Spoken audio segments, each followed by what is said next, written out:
All right, hello everybody. Welcome or welcome back to my channel. This is Paula. Glad to have you here today. Today I am working on my weekly check-in, which is going through being accountable for the money. I'm tracking the spending that I have done and paying back the bank with money necessary from our cash envelopes and cash sinking funds. So let's get into it. So there's actually quite a few things in here, so we'll just go ahead and start. The first thing is was on 9/29. The category is kids. It was the girls' school pictures.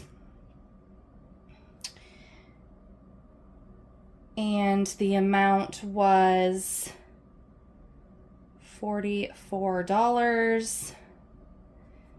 And yes, I need to pay that back to the bank. I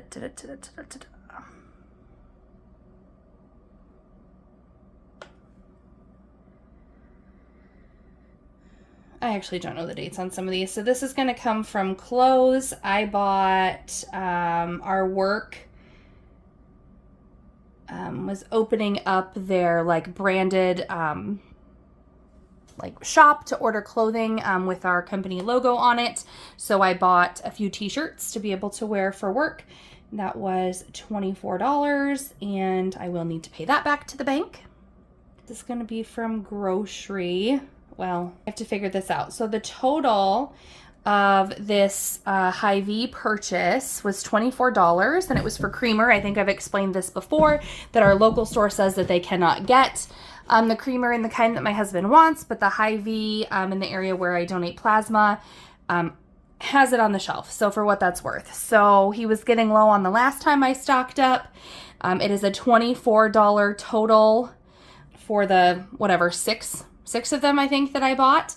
And I believe I figured this up that $10 of that was going to come from groceries and the other $14 was going to come from drinks. And I do need to pay both of those back to the bank. This is going to come from clothes. In the future, I would like to be able for the clothes envelope to be mainly for adults and to like extra fund the kids things so that all of their clothing can come from the kids envelope, but because I had to cover school pictures, I just don't have it to do this from my kids envelope. So clothes is going to cover. I bought my son a pair of their like khaki pants. He's like really particular about his pants and really only wears like joggers and sweatpants and stuff. And so he had a pair of like a couple pairs, like a pair of black pants and then two different colors of khaki to be like dress-ish clothes. And I got rid of one of the pairs or two of the pairs and just kept like one nice pair of pants. So we had an option because he was never wearing them. He's very particular about his clothes. And so I got rid of them probably 6 or 8 months ago. And now just recently he's like, you got rid of my favorite pair of pants. And I'm like, what are you talking about? And he's like, the khaki pants. And I'm like, you've got to be joking me. So anyway, I bought like jogger fit, like tighter on the bottom, khaki pants, which he loves. So anyway, that was $16.98. It needs to be paid back to the bank. We spent, let's see, what's this going to come from? I hope I have enough in this envelope. This is from home and it is a water filter. We live rurally and we started putting a water filter on our, like to the water coming into our kitchen sink. And the first one, all of a sudden our cold water had like no pressure. And my husband was like, yeah, the filter is probably blocked. So we had to get another water filter from Amazon. $34.24 was that amount. It does need paid back to the bank. That is something I will continue to like plan ahead for. I knew he bought the water filter. I had no idea like how long that was supposed to last or anything like that. I don't know that he did either, but he didn't tell me if he did know. So I wasn't planning on it, but I do believe our home envelope should be able to cover that.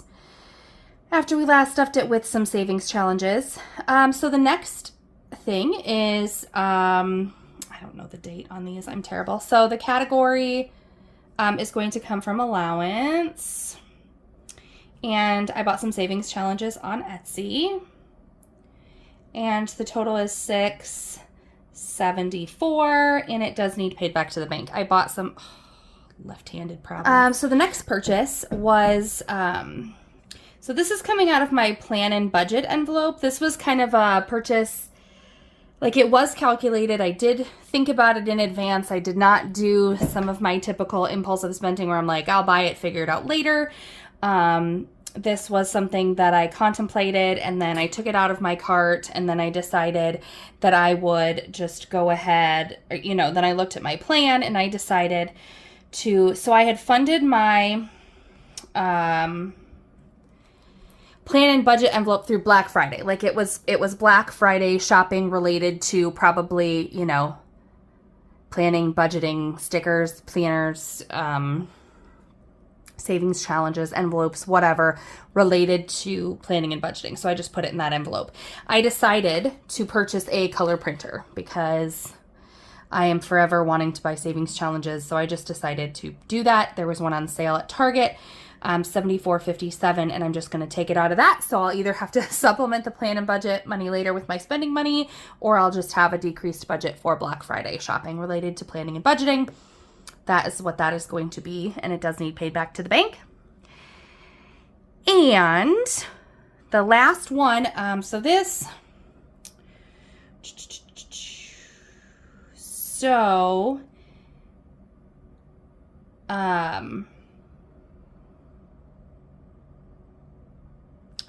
going to put, so this is the total is actually $37.44, but the portion that's going to be paid back to the bank is $31.44. This is going to come out of garage. So my husband bought a tool. I don't fully understand what the tool is, but that's pretty typical of my life. It's to be used for the project, but as I understand, it's also an ongoing thing that can be used. You're going to keep it. So I have $6 that will be coming in, hopefully at the end of the week, more from Plasma. That would be more than what I need to pay off the water heater.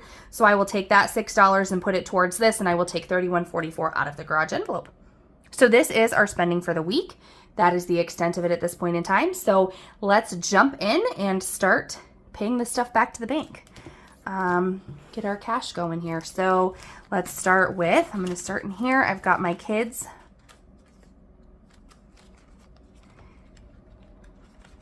envelope here. It's 20, 30, 40. And 1, 2, 3, 4. Which leaves 15 in my kids' envelope. So we'll get right around to funding that coming up. So I will cross off that. So the next thing is clothes, which actually, what else is in this envelope? Home is in here. Currently have a savings challenge going for home. Home is 30, so 35, 20, 30, 1, 2, nope.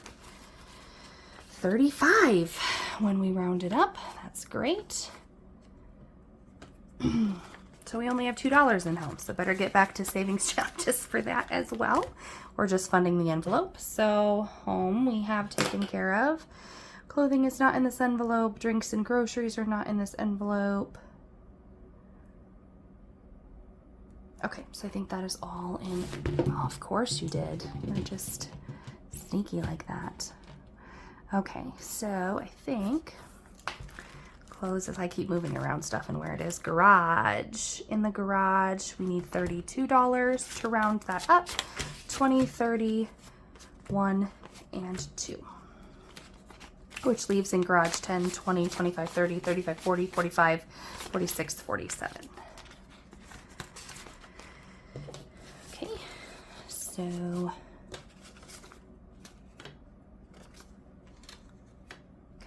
so I will cross off the garage.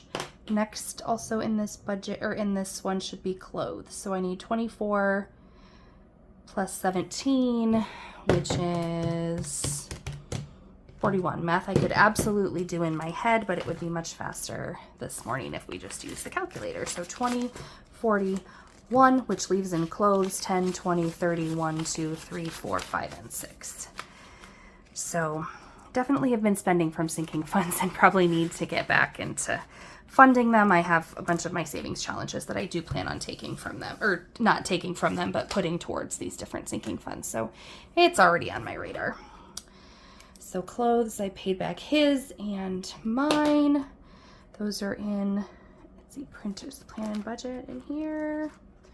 I'm pretty sure that is in our holiday binder. So that's the next thing we're gonna do and pay for the printer here. So $75 when I round up. Let's see if I have 20, 25, 30, 35, 40, 45, 50, 55, 56, 57, 58, 59, 60. No, okay, so I will put 100 in and I will bring back 25 to put in here. 20, 30, 40, 45, 50, 55, 60, 65, 70, 75, 80, 81, 82, 83, 84, 85, 86, 87, 88, $89 left in plan and budget supplies for Black Friday. So that is paid back. So now I'm going to pull this out. Let's do the drinks. So I said that I was going to do 10 out of groceries, which leaves 100, 20, 40, 50. Leaves 150 in groceries.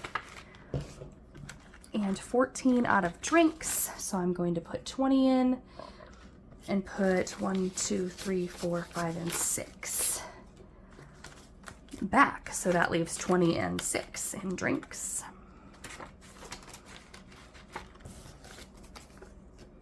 Okay, and so I paid for the creamer, which just leaves my Etsy purchase of $7. So I will put 20 in and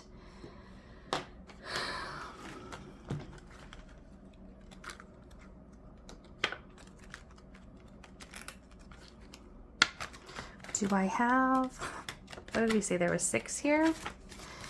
1, 2, 3, 4, 5, 6. That still does not give me, let me make some change, hang on. All right, that was way more stressful than it needed to be. I made change out of the animals envelope. It's where I ended up making change. Let's get this back into clothes. I thought I had change in clothes. I didn't have enough change in clothes. Okay, so let's get all that stuff put back.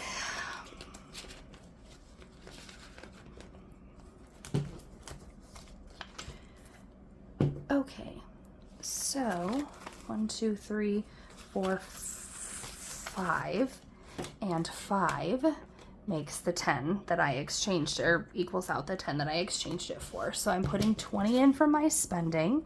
The total was $7, so I need 10, 11, 12, and 13 back out of that. That goes back into my spending money.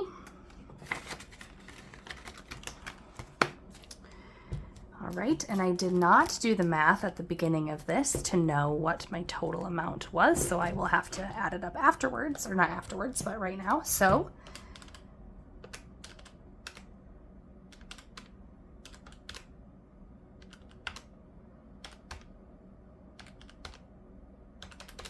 $258 is what I should have here. Let's check this guy off.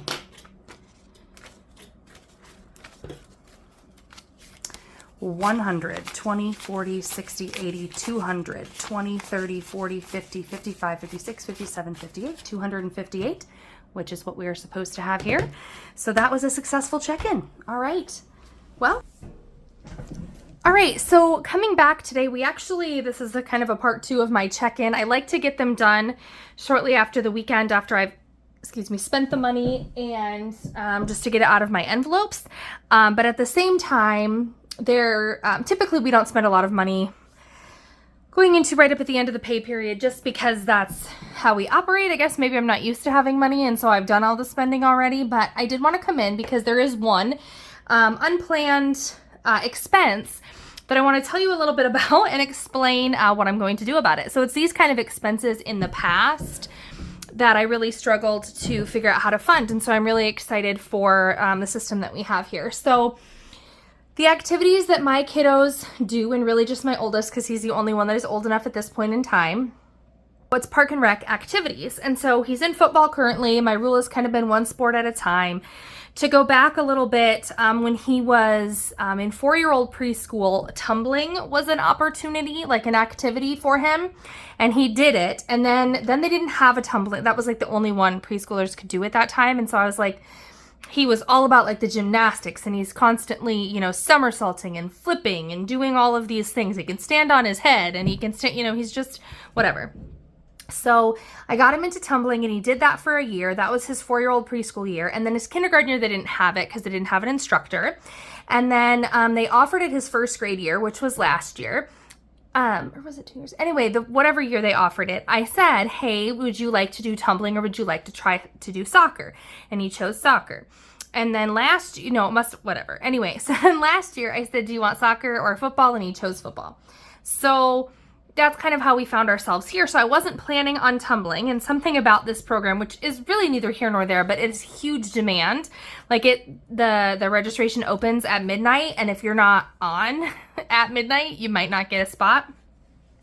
So one of my son's really good friends, mom, messaged me and said, you know, my son did tumbling last year, and I asked if he wanted to do it this year, and he said only if Wesson is doing it. And I hadn't anticipated doing it. It is one of the more expensive park and rec activities, but I know he liked it in the past, and I really appreciate like that social opportunity. One of my reservations with tumbling was when he did it, he was the only boy, which is more of a me reservation than a him reservation because it didn't bother him. He had a good time. But I'm very aware of the situations that just, you know, if people like in the class were to make him feel uncomfortable about being the only boy, they never did, clearly at that point in time, or it was nothing that he expressed to me. But like he did a cheer camp a few weeks ago, and he was the only boy. And so I want him to be in a situation where he feels comfortable and confident, and knowing that he had a friend, like who I would say is his best friend doing it. So I said to my husband, I said, it's 20 weeks long. It's like every Thursday from November through March, and it's $150. And, so, which is way more than we typically pay for park and rec activities. So like it is kind of a big chunk, when you hadn't been planning on spending it. So I asked my husband first, and my husband said if he wants to do it, great. So I asked my son, and he said yes. Long story short, because I was up at midnight to get him on there, and my thought was, so you could pay $75 up front and $75 at the night of the class. But I didn't learn until I got online to do it, which there was actually a delay, and then I actually did it at like 6:30 in the morning because there was a thing, and it did not post when it was supposed to, but I did get him signed up. So at first I thought, okay, I'll do $75. I probably have $75 in cash between the kids' envelope, and I have just a little bit of grocery rollover. But when you pay online, you have to pay it in full plus the convenience fee. Well, if I would have waited to go to the office at 8 o'clock that morning, I'm not sure that there would have been an open spot to be able to pay half up front. So I put the entire $150 plus a $2.45 convenience charge on my credit card. Is what it is. And I'm not saying this to be like, it, you know, obviously I had the option to say no, but it's one of those things that I'm like, can you afford it? Like, yeah, I can make it work. I wasn't planning on it. I wasn't budgeting for it. So let's get into it and talk about what we have going on in our envelopes here. So I first wanted to pull up the kids' envelope. I did add some grocery roll, a little bit of our grocery, not the whole grocery rollover. I did keep some in there because we did kind of a low spend groceries this week. So I did keep a good chunk to roll over to next week for groceries, but I put some in here, didn't mark it on the challenge, just put it in the envelope to have it in one spot. So let's do some math. 20, 40, 60, 70, 80, nope. 60, 65, 70, 75, 80, and $81. So we have $81 of that 152 and change to go towards sinking funds. Oh my gosh, Paula. To go towards this tumbling expense. It's actually 152. I think it's 45 cents. 42 cents. Wow, we're going to try that again. 152.42. It does need paid back. So what we're going to do, we have what did I say, 81 in our cash envelope here. This is the kids envelope, which I will put on there. I also have, I think I've shared that I, for kids and vehicle repairs, I put a little bit into a digital, like just into the high yield savings account, 20 bucks or whatever a pay period, to make sure that I'm funding those not just in cash on hand, but also in some out of sight, out of mind money. There's 40 currently in that. So I can transfer that over, which puts me at $121 that I've spent, or that I have, which means I need $31.42. So I also have, so today is also the 5th of October, so tomorrow is a payday, and I know that with the next payday, I know I'm putting $20 into, or like budgeted to put $20 into that online sinking fund. So I'll just put that right towards kids. And I am certain that by the end of like savings challenge Sunday, I will have $11.42 to put from the kids savings challenges into that. So I will worry about that kind of at the end of this week, but I just kind of wanted to get it on paper, the plan that I have here and what that looks like. And, both for the purposes of you seeing it for accountability, and just to kind of show where I'm at with the situation. So 81 of this cash is going to go back in the bank towards it. Just realized you can't see that. And then 40 from that sinking fund, 20 from the budgeted sinking fund tomorrow. And then I believe I'll have some money in. I'll be working on this savings challenge. That'll be part of Savings Challenge Sunday with this paycheck. So I'll definitely have more than enough to cover that, but that's something I can come back and show the rest of at a later point, how I ended up funding that in next week's check-in. But just wanted to add that here. So this is all going, again, back to the bank. I did take someone's suggestion, and I wish that I could remember their name. In general, I do just put it back in the bank. But I found myself a couple times where like I didn't have it in the bank right away, that I just use it as income, right? Like I just took out less cash the next day and just used what I had. So that was kind of cool. So I'm not constantly putting cash back and then getting all the cash back, getting all the cash I need out. I can subvert some of that by using some of the cash that I have on hand to go back to the bank, provided it is the right denomination. So that is what I have for today, guys. Thank you so much for watching this check-in. I'll be doing a budget closeout tonight that you'll likely see tomorrow, and cash stuffing and savings challenges over the weekend. So thank you so much for being here. Please like, comment, and subscribe if you enjoyed this content. Until next time, bye.